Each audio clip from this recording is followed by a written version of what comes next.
Oh, hello. My name is Lana. I'm the owner and founder of Her Society, and today we are here with Shannon. Hello. We're just going to have a little fun chat with her, get into her brain, what she's about, and also about fashion. Shannon? Hello everyone, my name is Shannon, and a little bit about myself. I'm born and raised here in Vancouver, Canada. I'm very passionate about helping empower other women and helping people see that they absolutely have potential to change their life, and I'm all about celebrating the ability for human growth and progress. So yeah. What motivates you, Shannon? Like, what are you really passionate about, and what just really drives you and fuels you, inspires you? What really motivates and inspires me is once I realized that I had the ability to shift my mindset, and which actually changed how I felt and changed my actions and my results in life.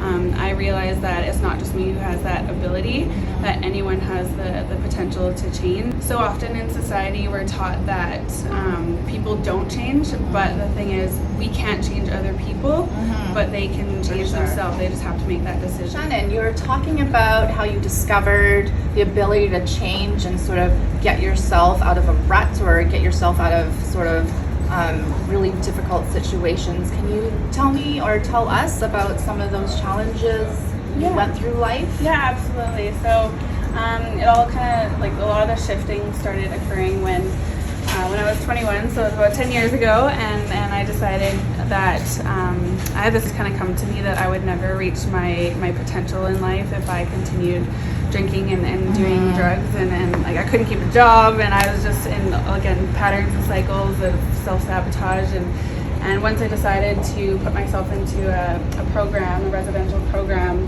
and immerse myself in learning about what was holding me back in life, I really began kind of seeing where the root cause was of a lot of the patterns in my life. So once I kicked the alcohol and drugs, though, I mean, it was like gambling or like eating disorder. It manifested in other areas until I really addressed that it was just a lack of self-love, and I was acting from a place of lack and fear and self-worth. Trying to find happiness in external things rather than cultivating it from within. So the biggest shift has really occurred for me in the last year when I had hypnotherapy, actually. Amazing. Yeah, I had 3 sessions, and I learned that hypnotherapy actually gets really to the root, like to the subconscious mind, and changes the programming from there. Yeah.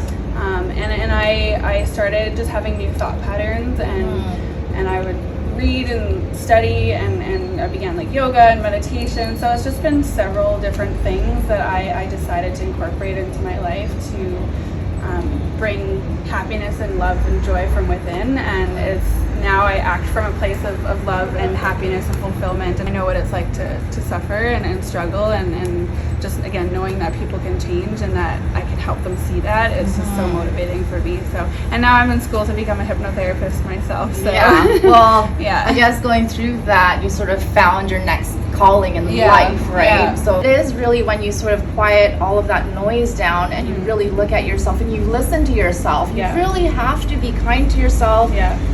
Observing your thoughts, your feelings, and seeing if there's sort of anything there that's sort of not serving you, but you're hanging on to. Because that inner dialogue, I'm really not being nice exactly. to You myself. get this inner dialogue, or this inner sentence or statement, and then from that dialogue internally, you feel it creates a sort of wanting to react. Like, how do it motivates you to do a certain action, right? Yeah, exactly. It is. I had this like very just unhappy, empty internal state, and I was just always trying to look for something to fill that void, and learning that I don't have to reach for external, but I can create that feeling within by shifting my inner dialogue and learning to love myself, and that's changed all my behavior. And like so afraid of people not liking me, and just becoming so many different versions of myself, and trying to be accepted and worthy and loved by other people, but in doing so I didn't know who I was, because I was pulled in so many directions.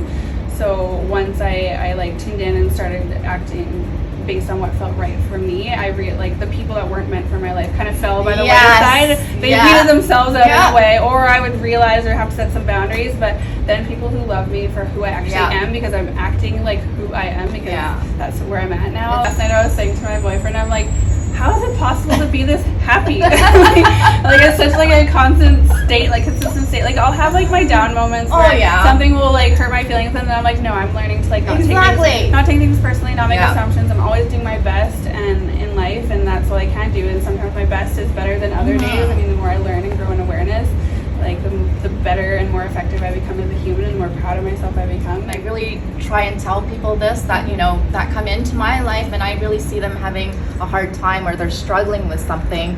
I always tell them, okay, you're having a bad day, but you know what? Be kind to yourself. Exactly. Let yourself have the bad day. But sort of switch it and ask yourself, okay, how can I be kind to myself and cheer myself up when I'm having a bad day? When you're having a bad day, what kinds of things do you do to sort of, cheer yourself up? Yeah, I actually write. So if I'm feeling down, I'll ask myself sometimes, like, how would I like to feel? So say sometimes I'm feeling down or nervous about, like, say, starting a new job, for example. And I'll have this like fear, and I'll be thinking of everything that could go wrong. Really nervous. And now I'm like, okay, well, how would I like to feel about this situation instead? So I'll affirm different things to me. Like I'll write something out like 20 times or so. Like say, I'm so excited and grateful for this opportunity to learn and grow. Like I'm confident and I'm so excited to make progress and that kind of thing. And I repeat it to myself out loud, and I feel after saying it several times, it shifts how I feel inside, because once I hear myself saying it that many times, I start to really believe it and feel it, and it helps me kind of snap out of that feeling. Or sometimes if I'm feeling down, I'll like read an inspiring book. I'll look up inspiring quotes. I will write publicly, this is how I'm feeling, this is what I'm going to do to lift myself up. Like I use those experiences as a way to inspire others and be real online, especially, and show that, because everybody has a bad day. And I want to normalize real life experiences online. It doesn't have to be. That's how we connect. Yeah, connect when everything's good and happy and perfect. We all go through stuff. That reality does not happen. It's not real. Yeah, and I feel like there can be a lot of pressure on social media to kind of present this perfect image, but I realized once I started really sharing about like, hey, I'm having a hard day, this is how I was feeling about this or that, and this is how I've grown from it. People started reaching out to me, and the conversations I'm having with people. The people you don't even know, or people like, who are like reached out to you from the clouds, from another world. One girl from like Denmark, it like reaches out to me all the time. And like I was at the beach a while ago, and this guy was like, I follow you, and my daughter follows you, and we love what you share. And I'm like, okay, feels so good. This is why you do what you do, right? Yeah, like real human connection, right? And like normalizing again real life human experiences that we all go through. Well, and funny that you mentioned that right now, because this is exactly why we're doing what we're doing. I mean, society is just full of many, many things, and we want to really be able to talk about the realness of it. Because if we're not talking about the realness, we're not really helping each other. No. We're sort of helping each other through this superficial facade, right? And it keeps people in a feeling of maybe like isolation or aloneness. And I was just talking to someone today, because he was expressing something that he felt ashamed of, and I was like, shame actually tells us that we're alone, and when we keep those things to ourselves, it feeds that shame and keeps us feeling alone. And when I've shared things that I felt ashamed of, like I realized how many other people have those same things in common, and like we can lift each other up and inspire each other and be like, hey, we're not alone. This is actually a normal human experience. Exactly. Again, it's like, so it just like having that connection and realness is so important, and I just want to inspire people to express their truest self, like and whatever they're going through, and just realize that it's such a liberating way of life, and it creates the real connection and that people crave. Maybe they don't realize like how deep of a connection that their soul craves. I think lots of people do crave that connection, especially nowadays. With what's going on, being decreased because of all the circumstances. Like the way we met was super organic, and like it was this, we were starting our project, you know, Yeah. about featuring real women and stuff, and then Shannon just like pops in Yeah. to the store right at that moment. We were really putting things together, Yeah. and the conversation we had with her was just so amazing, and we just connected like Yeah. that. Yeah, I was actually like walking down the road, and I've been in here a couple times and stuff, and love all the clothing, but something especially that day told me like go in, and I was just walking around like aimlessly outside. It was a nice day, and I went in and I actually tried the shirt on. And then I overheard you speaking about like photo shoots and like models and this and that, and I was thinking to myself how much I would love to do that with you guys. Yeah. And when you asked me, and I was like, yes, I was hoping it, you know. So it was pretty cool the way it all just kind of really aligned, cool. and the fact that we like speak the same language, Yeah. and just, like have the same views and a lot of things. This is beautiful. It's meant to be. It was truly meant Yeah. to be, and you know, we truly believe that. Yeah. Like the universe really does send you what you need at the right time. So as long as you're open to Yeah. accepting and then, you know, connecting, then who knows what could come out of it, Yeah. what you can create. Tell me about your relationship with fashion, how it has affected you throughout your years. You know, with fashion, how it makes you feel, how it's changed you, different parts of your life. Tell me a little bit about that. Yeah, definitely. So I used to very much rely on my or think that my external kind of identified who I was, but now what I see is clothing and fashion as a way to kind of celebrate my confidence that I feel within. Go And girl. be like, yeah, and be like, okay, here I am. I own my place in the world. Like I'm not ashamed. I'm excited and confident and happy to like be seen and feel good in my skin because I've worked so hard to create like a healthy mind and body, and I see clothing now as like a way to celebrate that rather than to like hide or cover or like change who I am. And I love like just expressing myself with like different styles and clothing, because especially after like the last year or so with like COVID, I was like I said, I was living in like my comfies every day, like the stretchy everything, and sure that was great for a time, but like once I started like getting dressed up again and going out, and I'm just like, oh, I forgot how good this feels, you know. Oh, yeah. I mean, clothing is a form of expression of ourselves, of our spirit, of our souls, who we are. Just so many different types of expressions.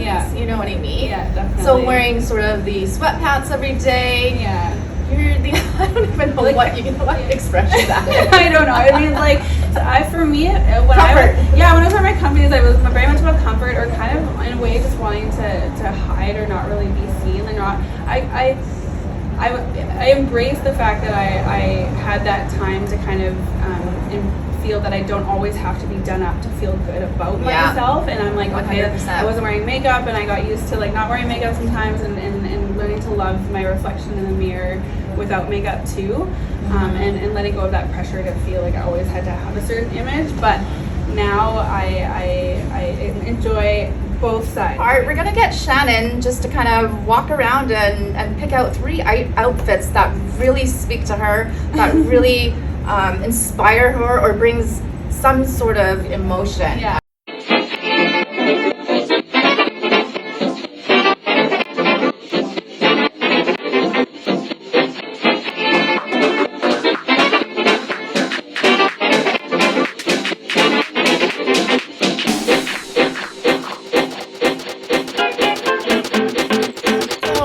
Items that Shannon had picked out today, items that really spoke to her. This is our A-list top.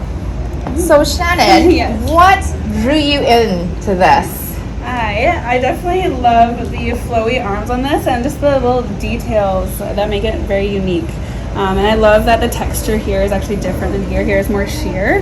And it just looks like a very like feminine, beautiful top. All right, so the next item Shannon had picked out is a really, really cute, hot, sexy set. Why don't you talk to us a little bit about why you picked this one out? Yeah, absolutely. So I definitely love the color combination. I love that it's like light and fun, and I love that it's a 2-piece set, and just all the different details. It looks like it's been really like created with creativity and care and inspiration, and I'm like, especially the ruching in the back, I'm really excited to try that on. So the last item that Shannon has picked out for inspiration is our maxi dress called Be Giselle. Talk about why you love this. So I definitely, again, love all the different details and the creativity of this dress. So there's a lot of like flowiness here. I love the slits. And I really love the cutouts here too, because it shows a little bit of skin. It's like sexy, and the V-neck too, which I always love. Can't go wrong with a V-neck. And the fact that it's a dress, a flowy dress that I could wear in the fall. And the color would look, looks so good on you. Yeah, it's beautiful. So. All right, so now we're gonna get her on in these outfits, and let's make magic. Yeah.